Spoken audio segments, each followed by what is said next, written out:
The first sound that cuts through the courtroom is not a gavel. It is a voice, flat and unhurried, carrying the particular cruelty of someone who has said worse things to better people and never once been made to answer for it. You will die in this prison system long before anyone remembers your name. Judge Cyrus Lockhart does not raise his voice when he says it. He doesn't need to. The words land in the half-empty gallery of Castell County Superior Court like something dropped from a great height, and for 3 full seconds, nobody breathes. A young woman stands at the defense table in handcuffs that were tightened 1 notch past necessary, her hospital ID badge still clipped to a blazer she had not been allowed to remove.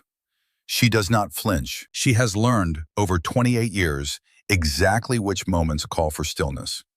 Behind the bench, a clerk reads from a printed sheet without looking up. Case number, arrest time of 11:51 p.m., dispatch log referencing a call logged at the county's 911 center 40 minutes earlier. The numbers mean nothing to most of the people in the room. They will mean everything later. If this story already has your attention, go ahead and hit that subscribe button, because what happens in the next 10 minutes is going to make you furious, and you won't want to miss what comes after. Lockhart leans forward, and the leather of his chair creaks under the shift. "Bond denied," he says, and bangs the gavel once, a single decisive crack that seems to seal something shut. The young woman's hands curl at her sides. Somewhere outside the courthouse, in a building 2,000 miles away that none of these people have ever set foot in, a telephone is about to ring, and the man who picks it up wears a robe far heavier than the one hanging on Cyrus Lockhart's shoulders. But that moment is still hours away. To understand how a hospital social worker named Kiara Whitfield ended up standing in front of a county judge who had just promised her a slow death behind bars, it helps to go back 3 weeks, to a Tuesday morning that began like every other Tuesday morning in Castell Falls, Georgia. Kiara Whitfield kept her life organized the way some people keep gardens, quietly, consistently, with a discipline nobody noticed until something went wrong. She arrived at Castell Falls Regional Medical Center at 6:40 in the morning, badge clipped before she stepped out of her car, coffee in a thermos she refilled exactly twice a day. Her desk sat in the corner of the social services wing, a small laminated nameplate reading Kiara Whitfield, MSW, beside a row of color-coded folders that her co-workers joked could survive an audit from the state itself. They were not entirely joking. Kiara documented everything, every patient interaction timestamped to the minute, every phone call logged with the name of whoever answered, every promise a discharge planner made written down in case that promise was later forgotten. It was a habit she had never explained to anyone at the hospital, and nobody had ever asked where it came from. She had grown up watching a man who treated paperwork like armor, who told her once, back when she was young enough to still ask him questions about his work, that the people who lose cases are rarely the ones who are wrong. They are the ones who can't prove they were right. She had taken that lesson and quietly buried the rest of what came with it. The security detail outside her childhood home, the reporters who occasionally found their way to her college dormitory, the name that opened doors she had spent her adult life trying not to walk through. In Castell Falls, she was simply Kiara from the hospital. The woman who helped Mrs. Odom get her oxygen tank covered by insurance and who never seemed to lose her temper, not even with the families who lost theirs constantly. It was a Tuesday in March when she met Dorsey Calhoun for the first time, an elderly patient recovering from a fall, whose daughter had been trying for 2 days to get a straight answer about his discharge plan. The hospital's billing office kept telling her one thing. The case manager kept telling her another. By the time Kiara picked up the file, Dorsey Calhoun had been parked in a hallway bed for 6 hours because nobody could agree on which department was responsible for arranging his transport home. "He's not a problem to be moved," Kiara told the floor supervisor, a heavy-set man named Garrison Pruitt, who treated every conversation like a negotiation he intended to win. "He's a patient waiting on a phone call somebody forgot to make." Pruitt didn't appreciate being corrected by someone 2 pay grades below him, and he said so, in the particular tone hospital administrators reserve for employees they assume will eventually learn their place. "You handle the paperwork, Ms. Whitfield. I handle the floor." It was the kind of small, forgettable cruelty that happened to her 3 or 4 times a month, and she let it pass the way she let most things pass. Filed away, noted, never repeated back as a grievance unless it mattered. This one did not matter, yet. She got Dorsey Calhoun his transport by 4 that afternoon, and she went home at 6, and she did not think about Garrison Pruitt again until much later, when his name would surface in someone else's investigation entirely. The trouble that actually mattered began 9 days later, on a Thursday night, in the hospital parking deck on the lower level where the security cameras had been due for replacement for the better part of a year, according to the maintenance request forms that nobody had bothered to act on. Kiara was leaving a late shift just after 11 when she heard raised voices near the stairwell. A teenager pressed against a concrete pillar, a deputy's flashlight glaring directly into his eyes, and a second officer standing close enough that his shoulder nearly touched the boy's chest. The teenager's name, she would learn later, was Demetrius Holloway, 17 years old, in the parking deck because his mother worked the overnight shift in housekeeping, and he had nowhere else to wait for her between school and her shift change. Deputy Bruno Tatum was the one holding the flashlight, and his voice had the particular sharpness of a man enjoying the leverage of his own size. "You gonna keep lying to me, or you gonna tell me what you're really doing down here?" "I'm waiting for my mom," Demetrius said, and his voice cracked on the last word in a way that had nothing to do with guilt and everything to do with being 17 and suddenly very alone. Kiara did not run toward them. She walked, deliberately, the way she had been taught, though she would never have called it training, not out loud, not to anyone, that a calm presence changes the temperature of a room faster than a loud one ever could. "Excuse me," she said, stopping a measured distance away, hands visible, voice level. "I work in this building. He's telling you the truth. His mother's on shift upstairs. I can call her right now if that helps." Tatum turned the flashlight toward her instead, the beam cutting across her face. "This isn't your business." "It became my business when I heard a minor being questioned without a parent present and without being told why he's being detained." She kept her tone even, almost gentle, the same tone she used with grieving families and frightened patients. "Is he being detained, Deputy? Because if he is, I'd like to know the basis for it, and I'd like his mother present before this continues." It was a small thing to say. It would not have sounded, to anyone listening, like a legal argument. But it carried the weight of someone who had heard those exact words spoken around a dinner table more times than she could count. Words about probable cause and the difference between a consensual encounter and a seizure.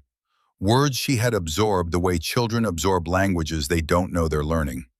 She had no idea in that moment that those words were the first crack in a wall that would eventually come down on top of her. Tatum lowered the flashlight, more out of irritation than respect. "Get back inside before you make this worse for him."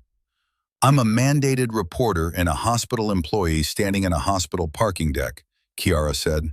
"I'm not going anywhere until his mother gets here." She had already taken out her phone, not to record, not yet, but to dial the extension for housekeeping, and the simple fact of her composure, her refusal to escalate or retreat, seemed to unsettle the second officer more than anything she could have shouted. Demetrius's mother arrived within 4 minutes, breathless, still wearing her name badge, and the encounter ended the way most encounters like it end, when somebody finally shows up to make it real. With a warning issued, a report filed citing nothing more serious than loitering resolved, and 2 deputies who drove away with the distinct sense that they had been made to look smaller than they wanted to feel. Kiara thought that was the end of it.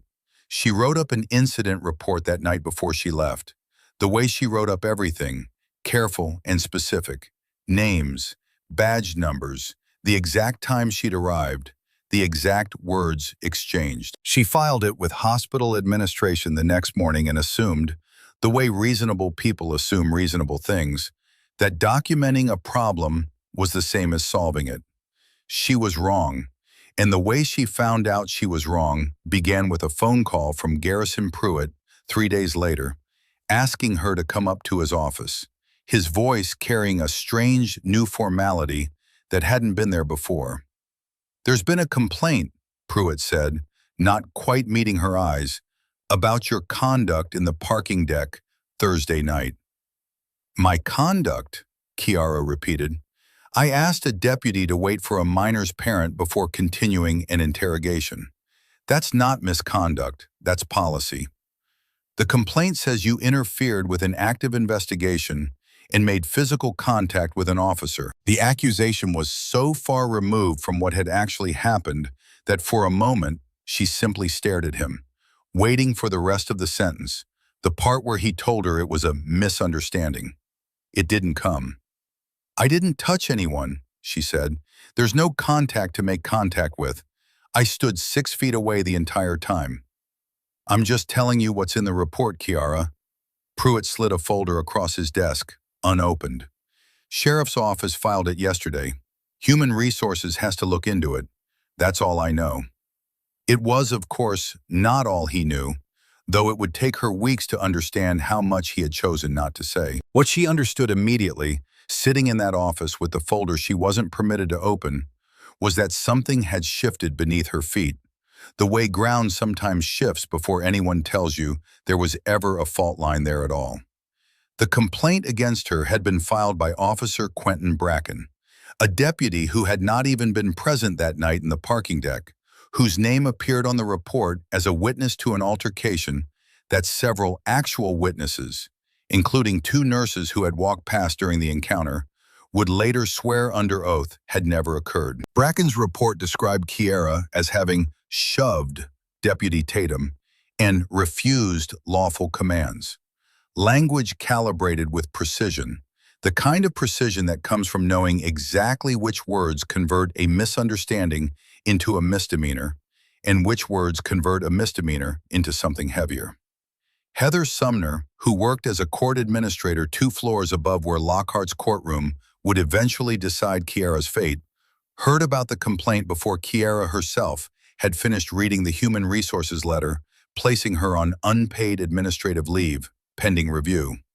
Sumner had built a small kingdom out of being the first to know things, and she enjoyed spending that currency the way other people enjoyed spending money. By the end of that week, a version of the story had traveled through the courthouse, and 2 of the county's largest churches that bore almost no resemblance to what had actually happened.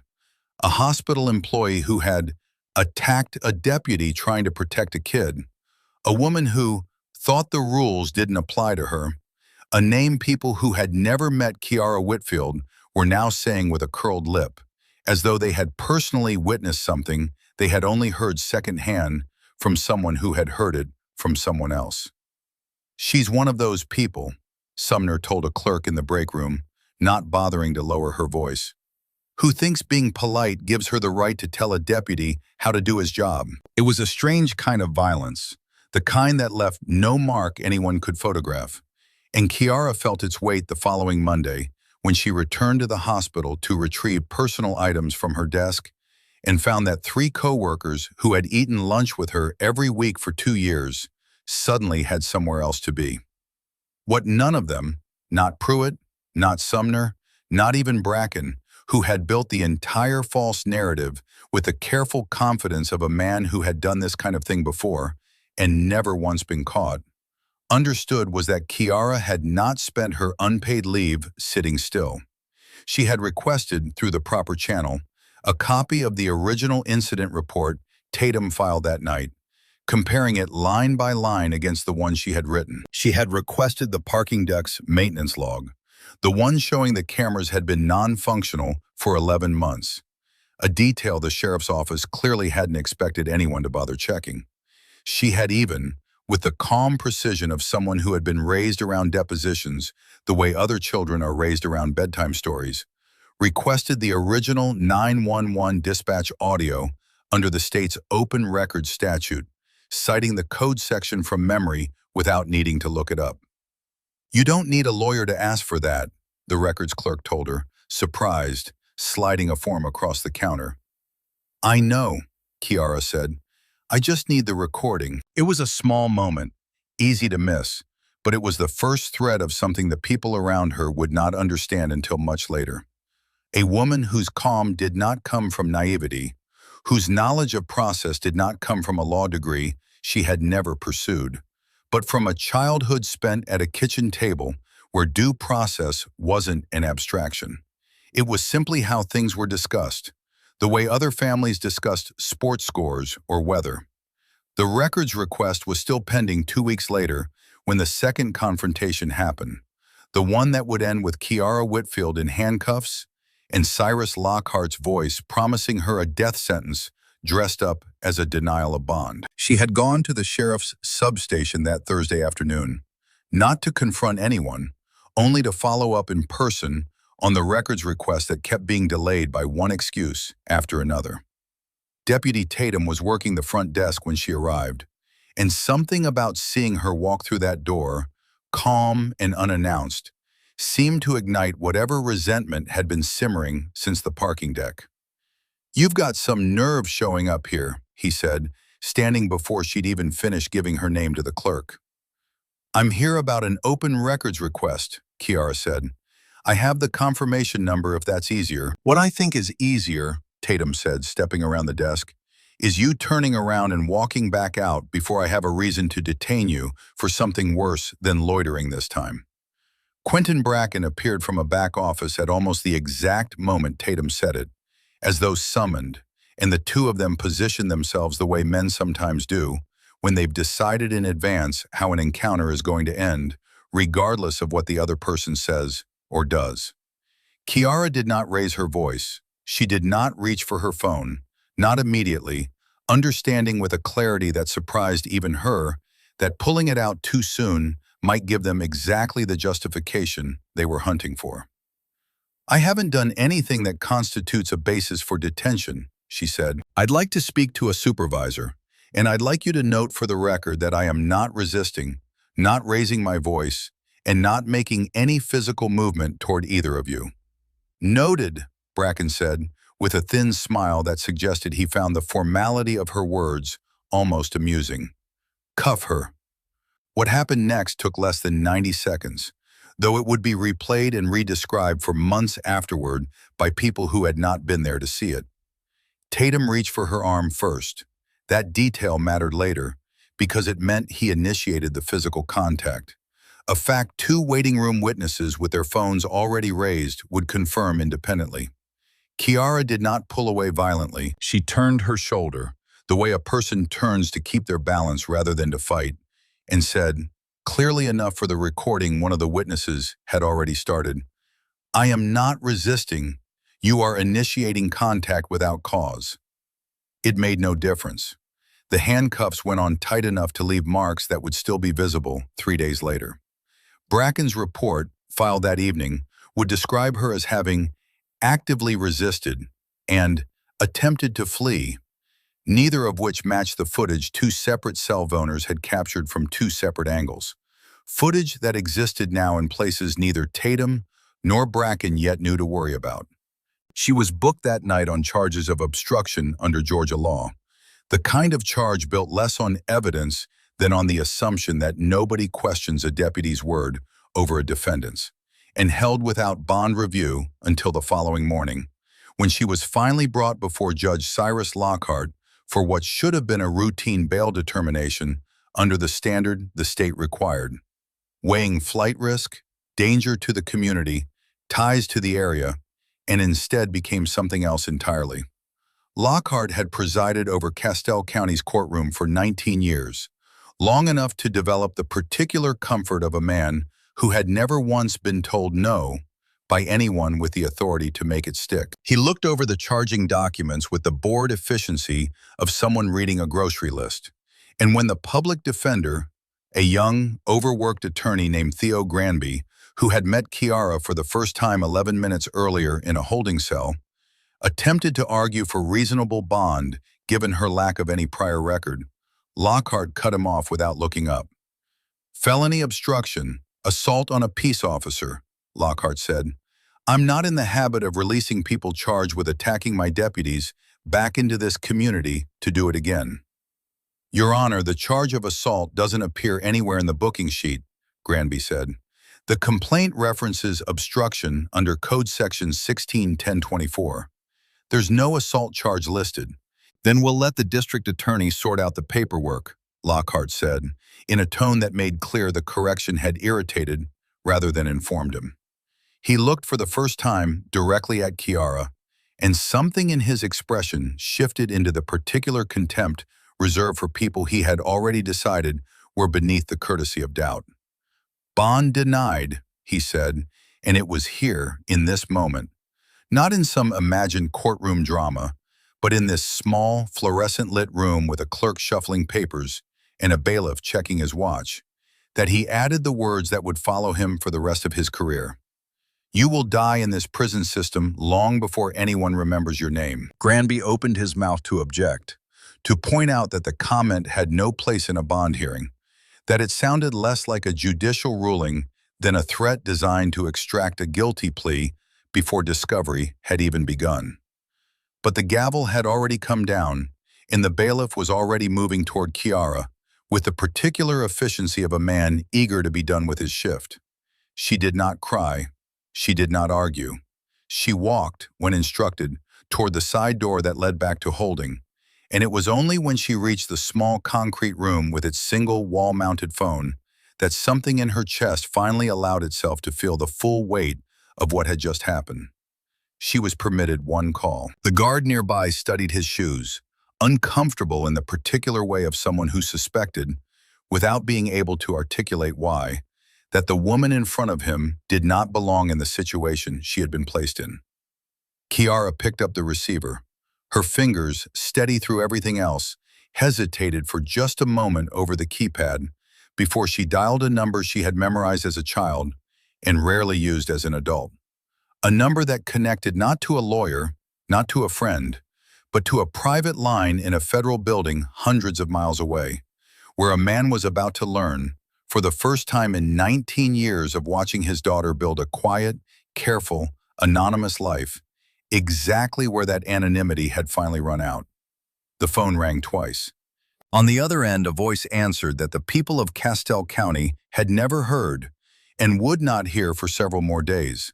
But somewhere beyond that small concrete room, in an office where decisions were made that outlasted governors and outlived headlines, a man set down the brief he had been reading and picked up a different kind of weight entirely. The voice that answered after 2 rings did not sound surprised, and that, more than anything else, told Kiara Whitfield how carefully her father had spent 19 years preparing for a call he had hoped would never come. He asked her 3 questions in this order: whether she was hurt, whether she was alone in the room, and whether anyone could hear what she was about to say. "I'm fine," she said, and her voice nearly broke on the second word, which surprised her more than anything Lockhart had said in the courtroom. "Dad, they wouldn't even let the public defender finish a sentence. Tell me what was actually charged, not what the judge said, the charge." "Obstruction. 16-10-24. They're saying I touched a deputy. I didn't touch anyone." "Witnesses?" "2 people had their phones out. I saw them before the cuffs went on." There was a pause on the line long enough that Kiara wondered if the call had dropped.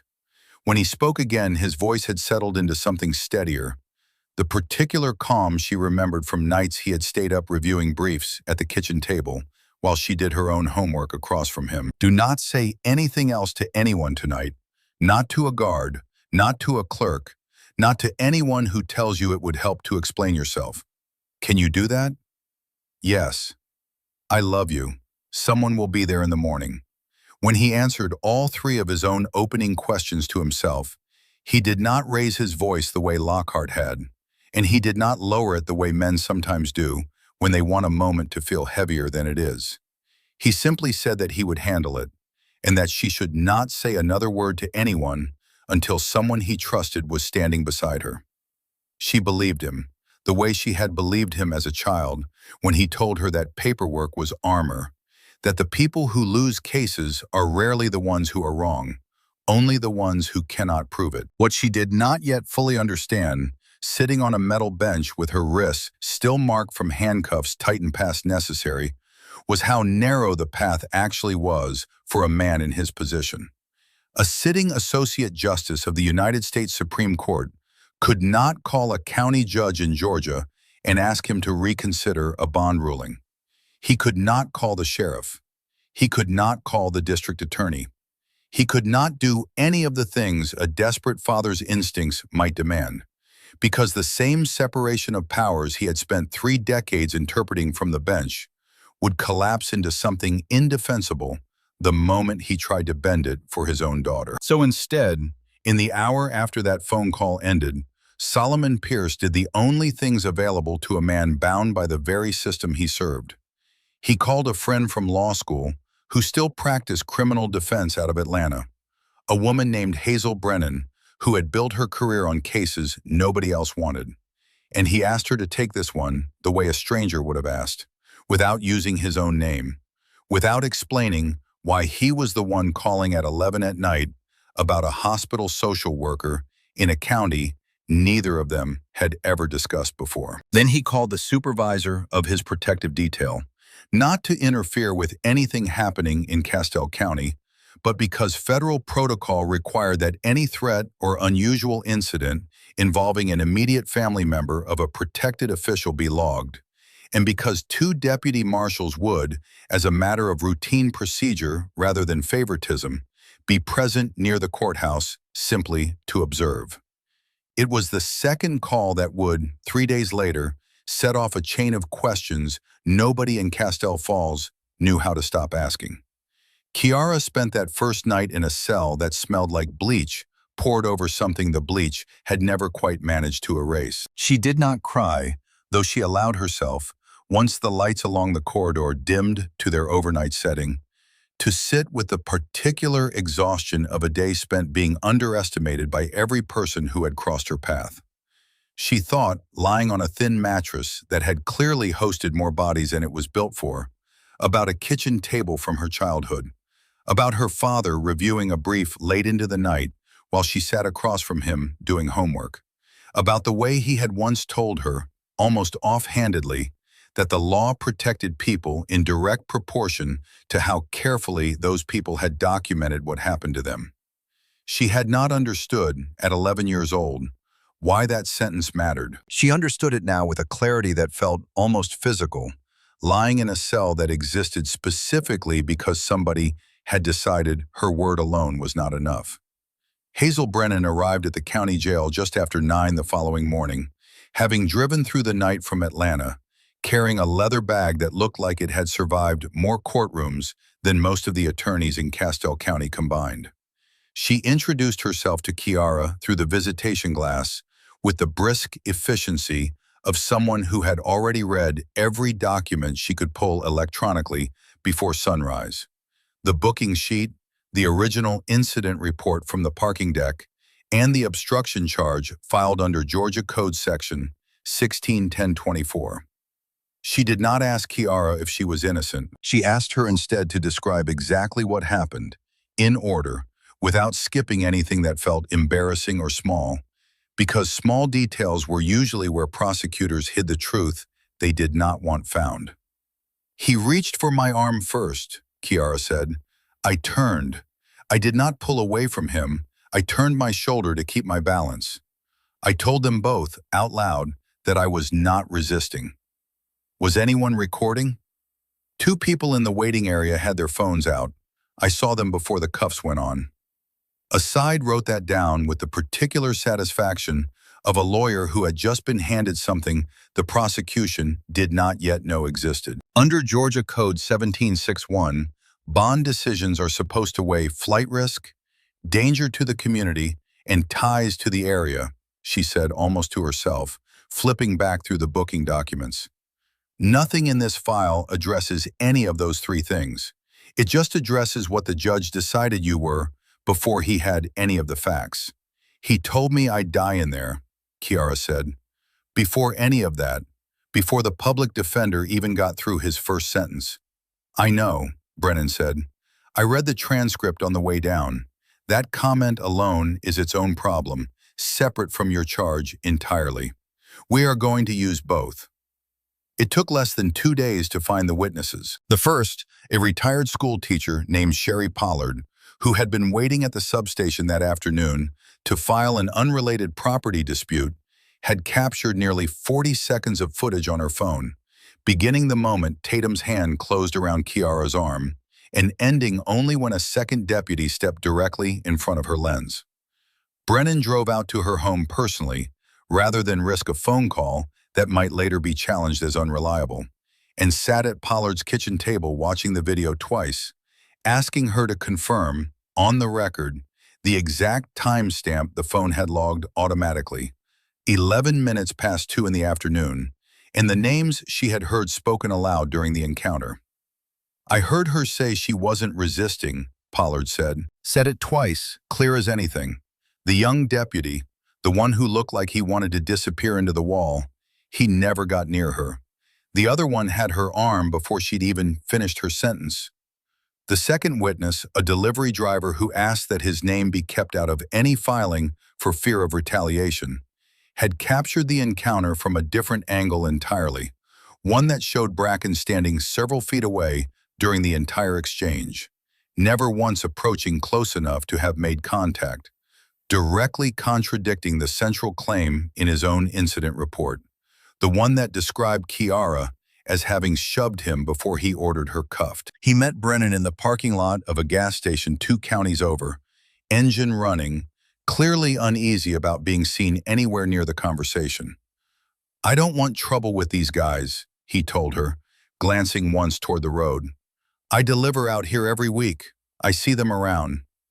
"I understand," Brennan said. "I'm not asking you to testify in open court unless it becomes absolutely necessary.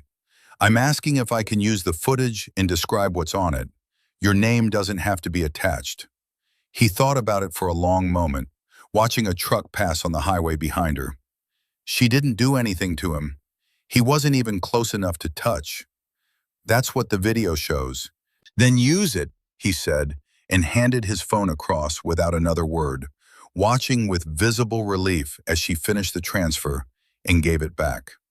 Brennan filed an emergency motion for bond reconsideration that Friday afternoon, attaching both videos along with a formal request under the Georgia Open Records Act, Code Section 5018-71, for the original 911 dispatch audio from the parking deck encounter 3 weeks earlier, the maintenance log documenting the non-functional parking deck cameras, and any internal communications between the sheriff's office and the hospital regarding Kiara's administrative leave. The records clerk who eventually produced the requested materials, a careful, soft-spoken woman named Ivy Sandoval, who had worked in the courthouse basement for over a decade and had seen enough mishandled files to recognize a problem the moment one crossed her desk, flagged something odd in the process.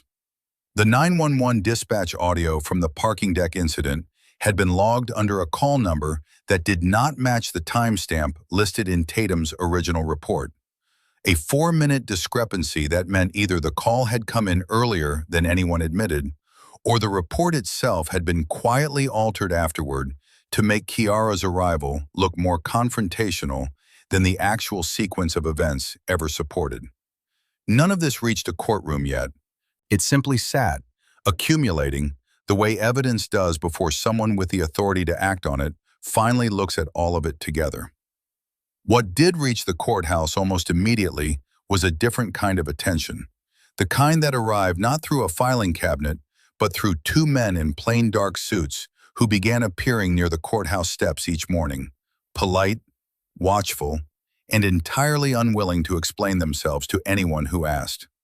Heather Sumner noticed them first, because noticing things and turning them into conversation was the closest thing she had to a profession outside her actual job title.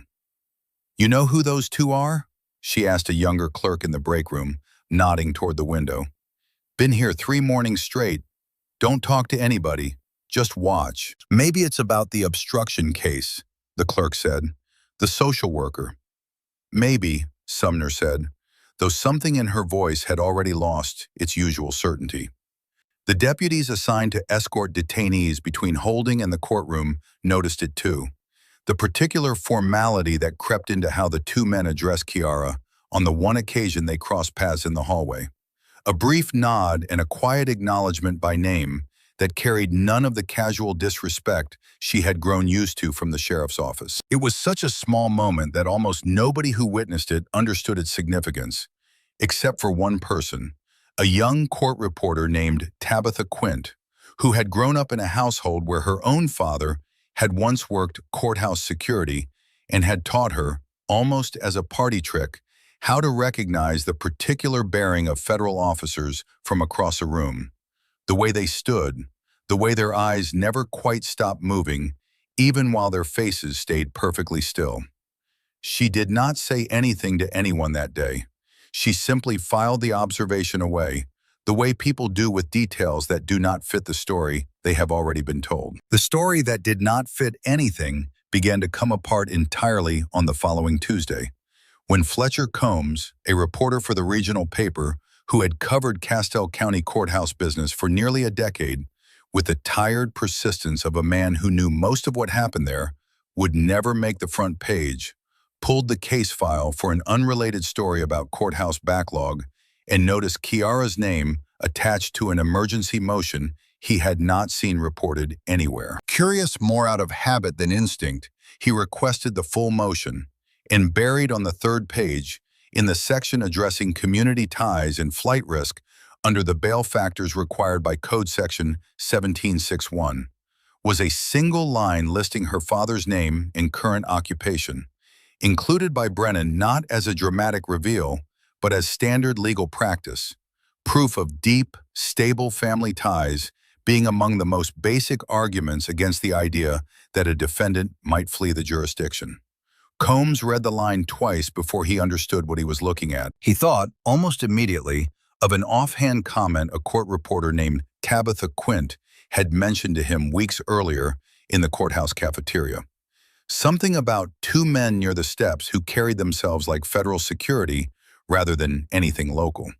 A comment he had filed away at the time as the kind of small-town speculation that rarely led anywhere. He called her that afternoon, and she described, in more detail than she had offered the first time, exactly what her father had taught her to recognize. The stillness, the constant scanning, the refusal to engage in casual conversation, even when spoken to directly.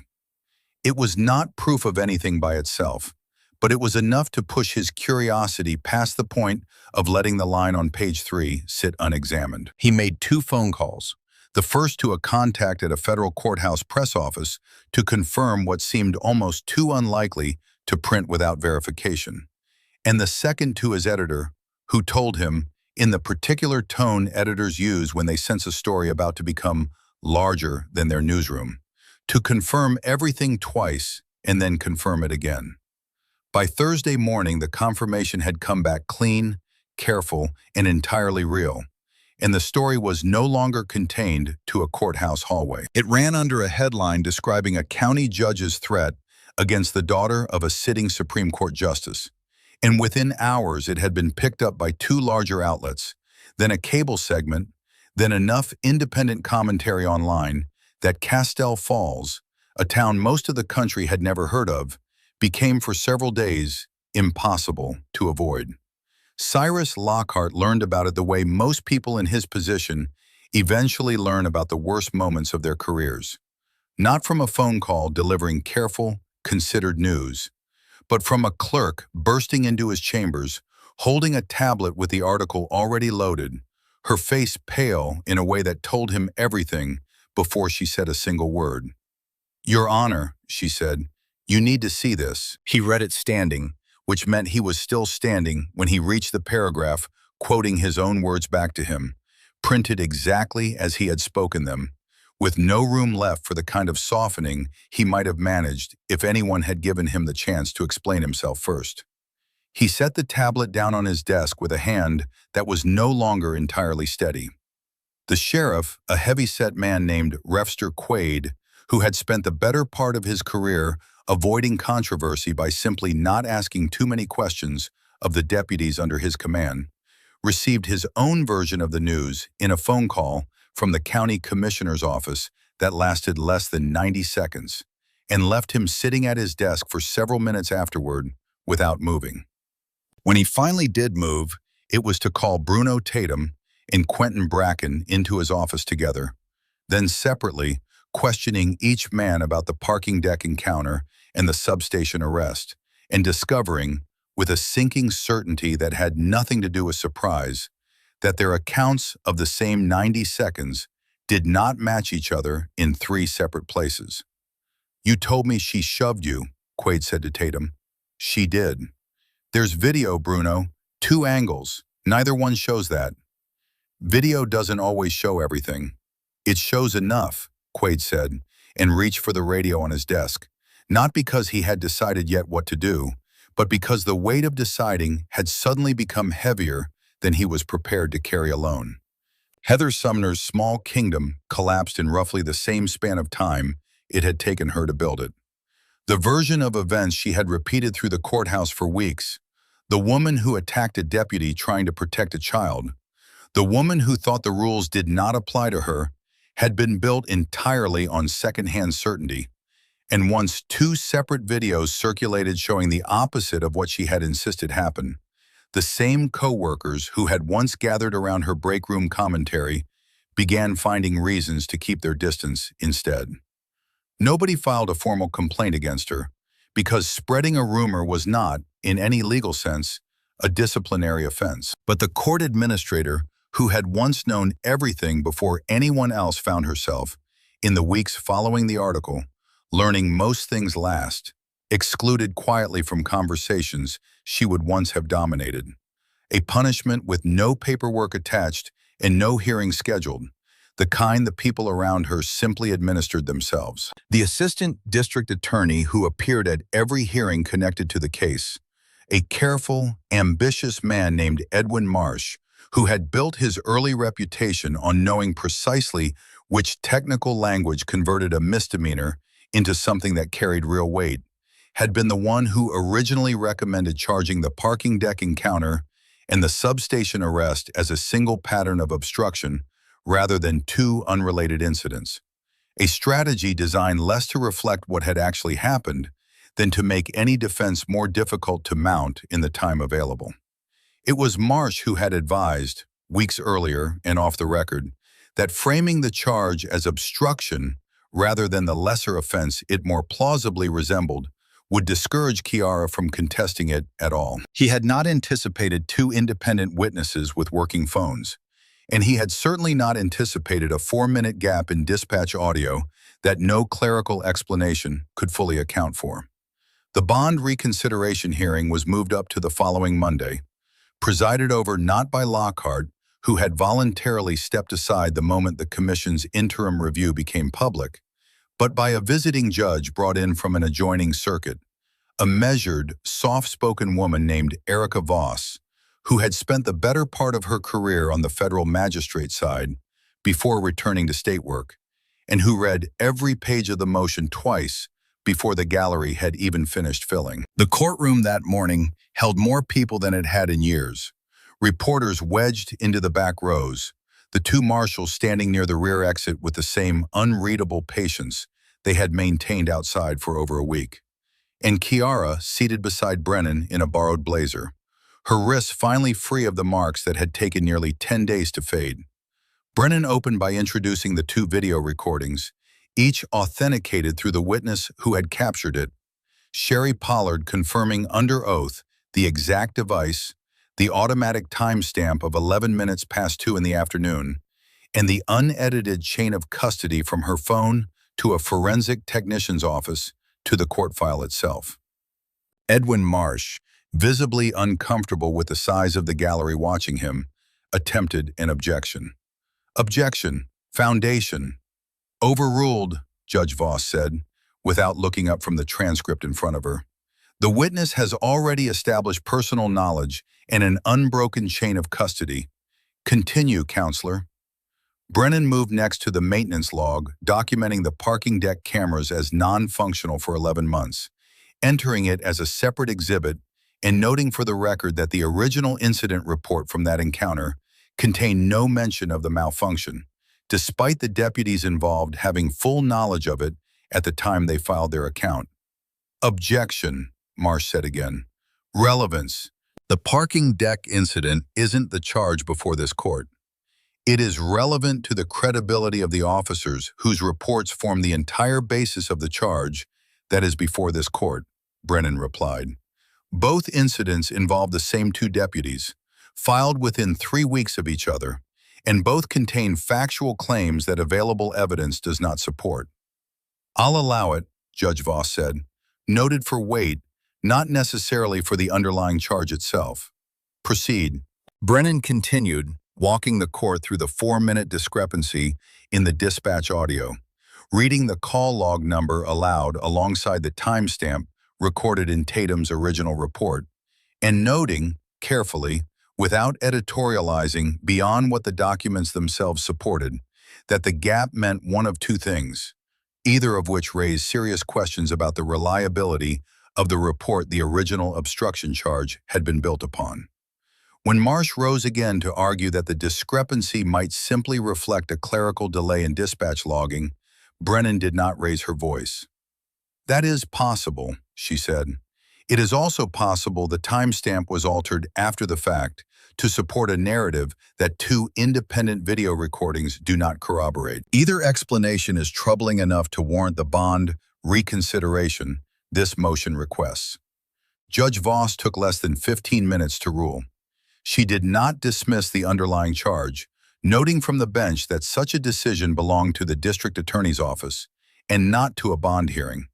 But she granted reconsideration outright, releasing Kiara on her own recognizance given what she described, with careful, measured language, as significant and unrebutted concerns regarding the reliability of the evidence supporting continued detention, along with deep, well-documented ties to the community that made any argument of flight risk difficult to sustain. She made no mention in her ruling of Kiara's father, and Brennan made certain afterward to point out to reporters waiting outside that the ruling rested entirely on the video evidence and the documented discrepancies, not on anyone's last name. It did not stop the cameras from following Kiara down the courthouse steps regardless, nor did it stop the broader machinery that her father's name had quietly set into motion days earlier from continuing to turn, slowly, the way institutions investigating themselves always move, frustrating almost everyone watching from outside and reassuring almost no one watching from within. Detective Priya Nwosu, the county's internal affairs investigator, had opened a formal review into both deputies' conduct the same week the article broke, a process that under departmental policy required separate interviews, a review of all available video and audio, and a minimum waiting period before any disciplinary recommendation could be finalized. She requested and eventually received the body cam footage from the substation arrest that should have captured the entire encounter from start to finish. It did not. 8 minutes were missing entirely from the file, a gap beginning seconds before Tatum reached for Kiara's arm and ending only after the handcuffs were already in place. Nwosu brought in a technician from the camera manufacturer to examine the storage system directly, and the technician's written statement, entered into the file under case number, requested through the same open records process Brennan had already used once, described the gap as inconsistent with normal operation, noting that the device's internal logs showed no recorded malfunction or manual shutdown during the period in question, only an absence where continuous footage should have existed. Nobody could explain it. Nwosu noted the gap in her preliminary findings without speculating about its cause, because speculation was not her job, documentation was, and the absence of 8 minutes of footage was itself now a documented fact that would outlast whatever explanation anyone eventually offered for it. The Georgia Judicial Qualifications Commission received its first formal complaint regarding Cyrus Lockhart within 4 days of the article's publication, filed jointly by Brennan's office and a coalition of defense attorneys who had spent years quietly accumulating their own catalog of his courtroom conduct. Complaints that had never gone anywhere before because, as more than one of them put it afterward, nobody believed a complaint against Lockhart would survive contact with his own influence over the county. The commission moved with unusual speed given the scale of public attention, placing him on emergency interim suspension within 2 weeks pending a full hearing, a measure the commission's spokesperson described carefully as a temporary action, implying no final determination of misconduct, language that satisfied almost no one and changed almost nothing about how the public had already decided to see him. The actual hearing was scheduled for a date nearly 4 months out, a delay that struck most people following the case as absurd given how thoroughly the recorded comment had already been replayed and dissected by millions of people who had never set foot in Castell County, but which the commission's procedures required regardless of public attention. Because due process, Brennan reminded Kiara more than once, was not a courtesy extended only to people the public happened to like. Lockhart spent most of those 4 months at home, a modest brick house on the edge of town that had, for 19 years, been the residence of a man people crossed the street to greet, his wife, who had sat through every re-election campaign without complaint, told a neighbor once, quietly, that the hardest part was not the suspension itself, but the silence afterward. The phone that no longer rang with invitations to the things he used to be invited to automatically. He gave no interviews. He retained an attorney of his own, a soft-spoken man who advised him, repeatedly, to say nothing publicly before the hearing. Advice Lockhart followed only because he no longer trusted his own judgment about what he might say if given the chance to speak. 19 years, he told his attorney once, staring at a wall instead of the man across from him.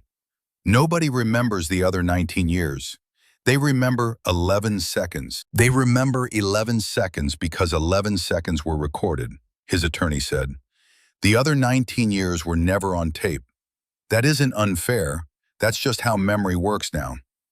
The United States Department of Justice's Civil Rights Division, alerted both by the news coverage and by a formal referral from Brennan's office, opened a preliminary inquiry into possible violations of Title 18, Section 242, the federal statute addressing deprivation of rights under color of law, focusing specifically on the pattern of conduct between the two deputies rather than on any single incident in isolation. Investigators requesting copies of the sheriff's office training records, the past 3 years of internal complaint logs, and a breakdown of obstruction charges filed against county residents by race, the kind of broad pattern or practice review that could, in theory, expand far beyond Kiara's case alone if the underlying numbers showed what some of the local attorneys following the case already suspected they would show. A spokesperson confirmed only that a review was underway, declining, as federal policy required,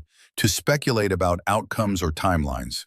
A caution that meant Kiara would likely wait months, possibly longer, before learning whether the review would produce anything beyond a closed file and a brief explanatory letter, or something considerably larger than anyone in Castell Falls had yet imagined. It was the district attorney's office, ultimately, that resolved the criminal charge against Kiara herself, and even that resolution came without the clean vindication a courtroom drama might have promised. After reviewing both videos, the dispatch audio with its unexplained gap, and Bracken's internal report describing physical contact that no available footage supported, the assistant district attorney filed a motion to dismiss the obstruction charge through a formal entry of nolle prosequi, a Latin phrase meaning the prosecution would not pursue the matter further, language that closed the case without ever declaring, in any official sense, that Kiara had been wrongfully arrested in the first place.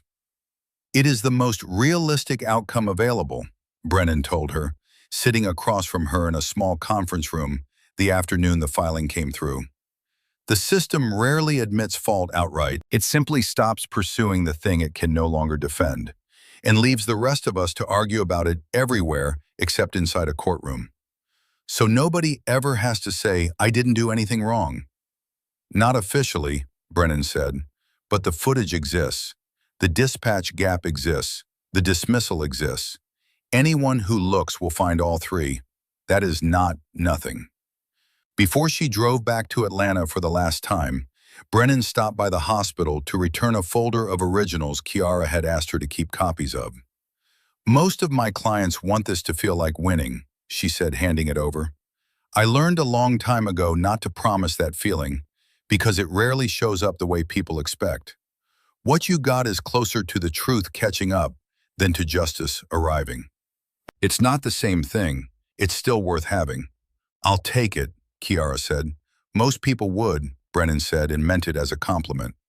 Garrison Pruitt found himself the subject of a separate, smaller reckoning back at the hospital, where an internal review eventually determined that he had placed Kiara on unpaid leave based entirely on an unverified complaint from a deputy who had not even witnessed the incident he was reporting, without ever requesting a statement from her directly. The review earned him a formal written reprimand and a mandatory retraining session on workplace investigation standards, but nothing closer to suspension or demotion. Nothing that suggested the hospital considered what happened to be especially serious. I want it noted, Pruitt told the review panel, according to the minutes Kiara was later permitted to read, that I acted on information I believed at the time to be credible. You acted on a single phone call you never verified, the panel chair responded, against an employee with 11 years of documented, unblemished service. Credible is not the word the record supports. Kiara was reinstated with back pay 6 weeks after her arrest, walking back into the social services wing to find her desk exactly as she had left it, the color-coded folders untouched. 3 co-workers who had avoided her in the worst of it, now offering apologies she accepted with more grace than they probably deserved. Because holding a grudge against people who had simply been afraid required an energy she had already spent on people who deserved it more. Bruno Tatum was suspended without pay pending the outcome of internal affairs review, a suspension that under the deputy's union contract could not, by itself, lead directly to termination without a separate finding of intentional misconduct, a distinction that frustrated Kiara when Brennan explained it to her, but did not surprise her, because she had heard her father describe exactly this kind of institutional self-protection at dinner tables for most of her life. The slow architecture built specifically to make accountability difficult without making it impossible. Quentin Bracken's situation moved further, referred by the district attorney's office for potential criminal charges under Georgia's statute addressing false statements to a government agency, Code Section 16-1020.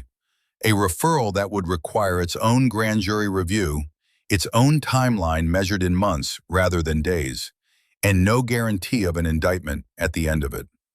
Edwin Marsh kept his position, though not without consequence. The State Bar's Grievance Committee opened an informal inquiry into whether his original charging recommendation had been supported by sufficient evidence at the time it was made, an inquiry that concluded, 8 weeks later, with a private letter of caution rather than any public sanction, the kind of resolution that left a paper trail without leaving a visible mark on his career.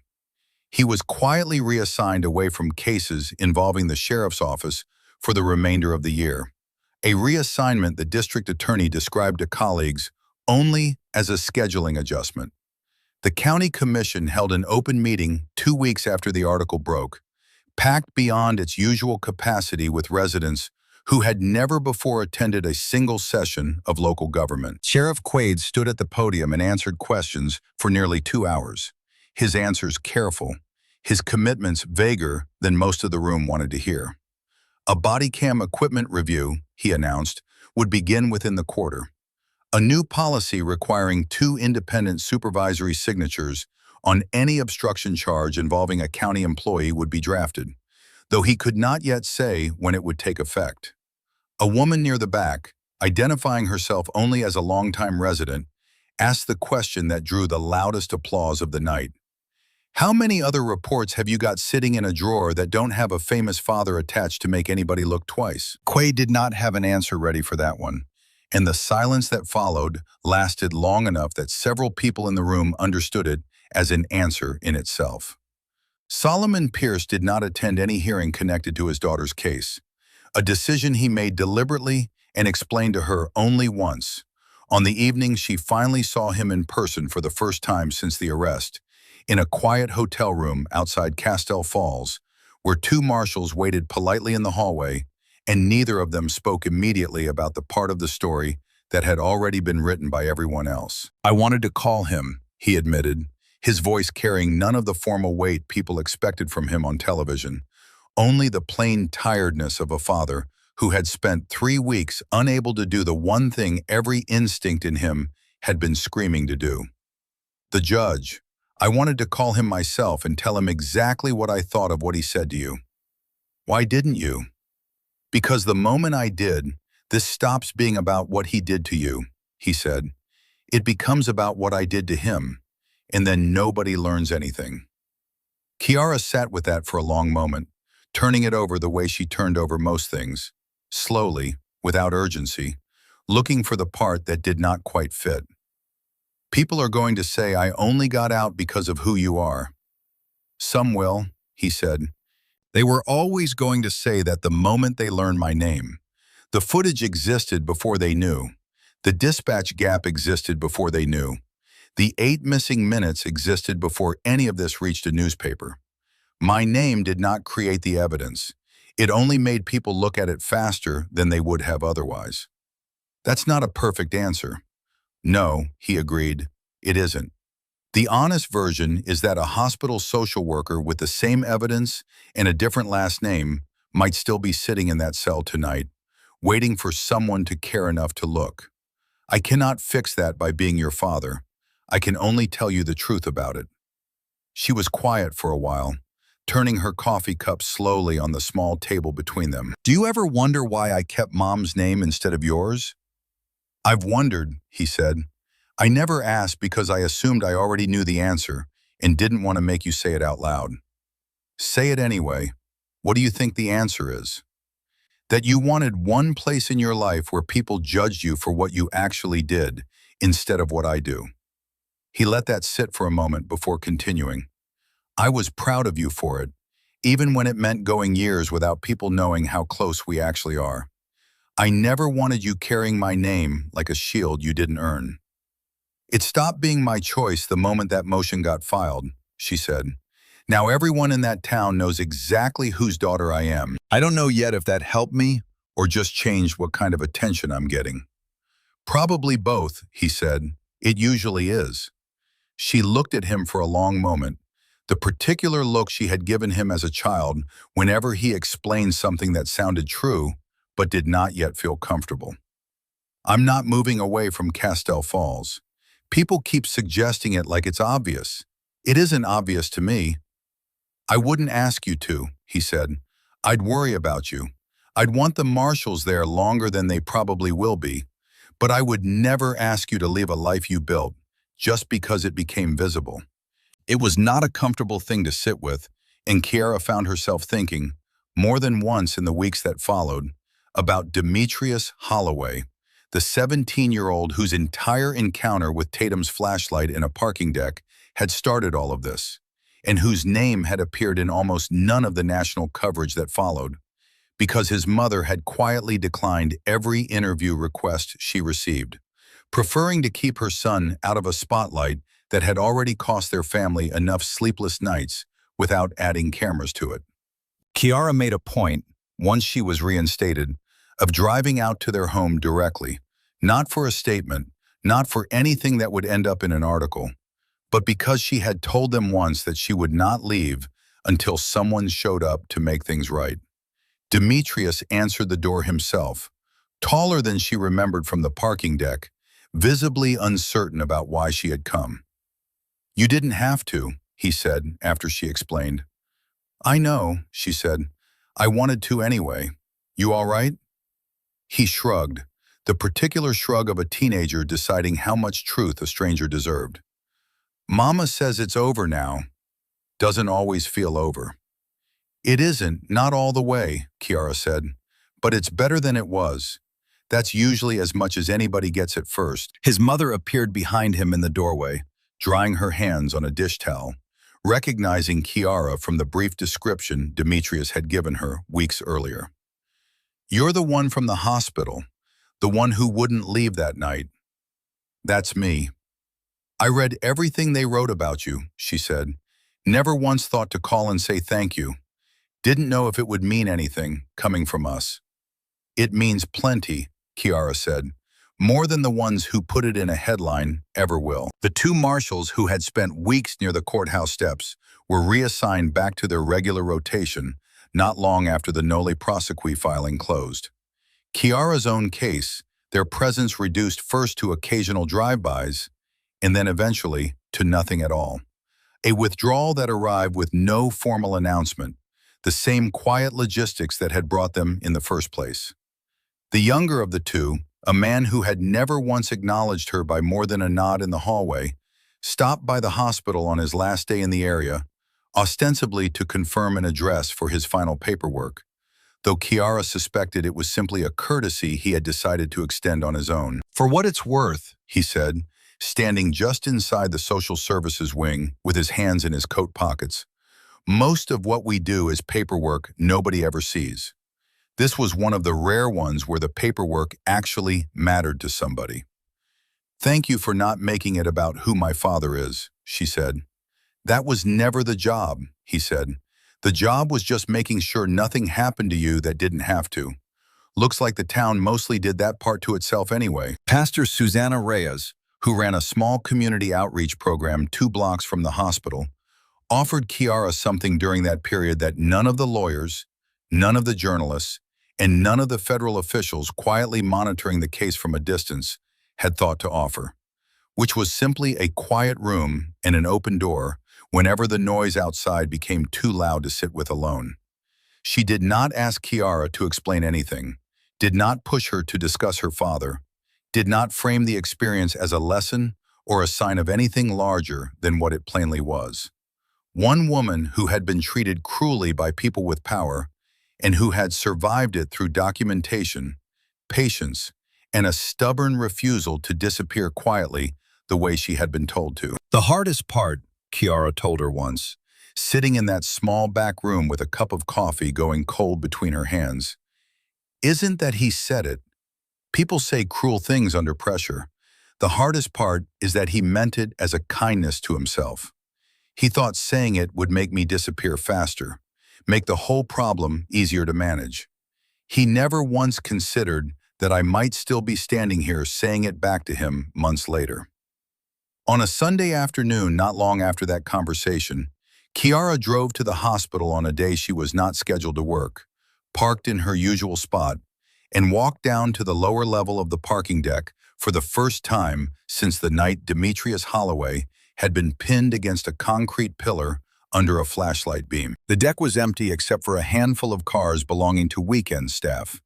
The replacement cameras the hospital had finally installed after 11 months of inaction blinked their small red lights from the corners of the ceiling, functioning now, watching nothing in particular. She stood near the same pillar for a moment, not out of any need to relive what had happened there, but because she had learned, somewhere along the way, that places kept a kind of record too, even after the people who mattered to them had moved on, and she wanted to know what it felt like to stand in this one without being afraid of it anymore. It felt mostly like a parking deck. That, she decided, was its own small victory. It was a sentiment that, in slightly different words, found its way into the final piece Fletcher Combs eventually wrote once the larger national attention had moved on to other stories, and only the slower, more careful local reporting remained. An article focused less on the spectacle of a famous father and more on the question underneath it that almost nobody outside Castell Falls seemed interested in asking. What happens to the people this happens to who do not have a father with the standing to send 2 marshals quietly watching from a courthouse step? What happens to the version of this story where nobody famous ever picks up a phone, where the missing 8 minutes of footage are simply accepted as an unfortunate technical failure, where a deputy's report stands unchallenged because the person it was written about has no resources left to challenge it, and no reporter curious enough to keep asking questions after the initial outrage online has already faded. It is the question worth sitting with longer than any of the headlines did, because most of the people who experience exactly what Kiara Whitfield experienced never have access to an attorney willing to drive through the night, never have two strangers in dark suits standing nearby simply because procedure required it, and never have the particular luck of a reporter noticing one overlooked line on the third page of an unrelated motion. For most of them, the missing footage stays missing. The mismatched report stands as the only official record, and the apology, when it comes at all, comes quietly, administratively, in language careful enough to avoid admitting what everyone already knows happened. Combs ended his piece without offering an answer to the question he had raised. Only the observation that Castell Falls had, for a few weeks, been forced to look directly at something it had spent years finding easy to ignore, and that whether it kept looking once the cameras left was a different question entirely, one the town itself would have to answer. If a story like this makes you angry on behalf of the people who never get a phone call powerful enough to change the outcome, consider following along, because tomorrow's story asks the same question from a different angle, and the answer is not always this fortunate. Castell Falls did not transform in the months that followed, not in the way the headlines briefly suggested it might. The county commission's promised body cam equipment review began on schedule, but without a completion date attached. The courthouse brought in a new judge to handle Lockhart's docket on an interim basis while his hearing remained pending, a transition that proceeded without ceremony, without apology, and largely without comment from anyone still employed there. Lockhart's formal hearing, when it finally arrived 4 months later, would end with a recommendation for permanent removal from the bench, a recommendation that still required ratification by the state Supreme Court before it became final. One more procedural step in a process that had already taken the better part of a year and was not yet, even then, entirely finished. Kiara returned, eventually, to the version of her life she had built carefully before any of this happened. The badge clipped before she stepped out of her car, the color-coded folders, the coffee refilled exactly twice a day. She did not change her name. She did not move away from Castell Falls, despite more than one person suggesting, gently, that it might be easier somewhere her face was not recognized from a news segment. What she did change, quietly, without telling anyone except Brennan and her father, was the choice to keep a single folder in her desk drawer that had nothing to do with hospital patients at all, containing copies of every document from the case, the dispatch logs, the maintenance reports, the motion with her father's name on the third page, filed the way she filed everything, carefully, specifically, in case anyone ever needed to ask what actually happened instead of what they had simply assumed. The 8 missing minutes of body cam footage were never recovered, and the vendor's final explanation, delivered nearly 5 months after the arrest, described only an unspecified storage error that the department's own technical staff admitted they could not fully reproduce or explain. One redacted line, buried inside an internal email chain between Lockhart's office and a county commissioner 2 days before the article broke, referenced something the writer called the situation requiring quiet containment before press attention escalated. The recipient's name blacked out in every version eventually released under public records request. Nwosu's investigation flagged the redaction but never resolved it, and the commission member it most likely belonged to remained, as of the last filing anyone bothered to check, still sitting comfortably in his seat, untouched by an inquiry that had reached almost everyone else connected to that courtroom except him. The small, uncomfortable question of who else in Castell Falls had known what was coming left open for someone, eventually, to ask out loud. Judge Cyrus Lockhart never went back to that bench. The commission that once let him reign for 19 years recommended his permanent removal, and the deputies who cuffed her on a lie are still answering for a report the video never matched. But none of that is really the point. Kiara Whitfield should never have needed a Supreme Court justice for a father to be believed. She should never have needed two marshals on a courthouse step, a missing 8 minutes nobody could explain, or a reporter who happened to notice one overlooked line. The truth was always there. It just took power to make anyone look. So ask yourself the harder question. What happens to the woman in that same cell with no famous name attached to her file? No title, no badge of her own, no camera rolling at the right second. Does her truth ever catch up? Or does it just stay buried in a drawer marked closed? Tell us in the comments what you would have done in that courtroom. Share this with someone who needs to see it. Hit that like button, subscribe, and turn on the bell so you never miss what comes next. Every story on this channel is about one thing: the moment truth finally catches up. And it always does.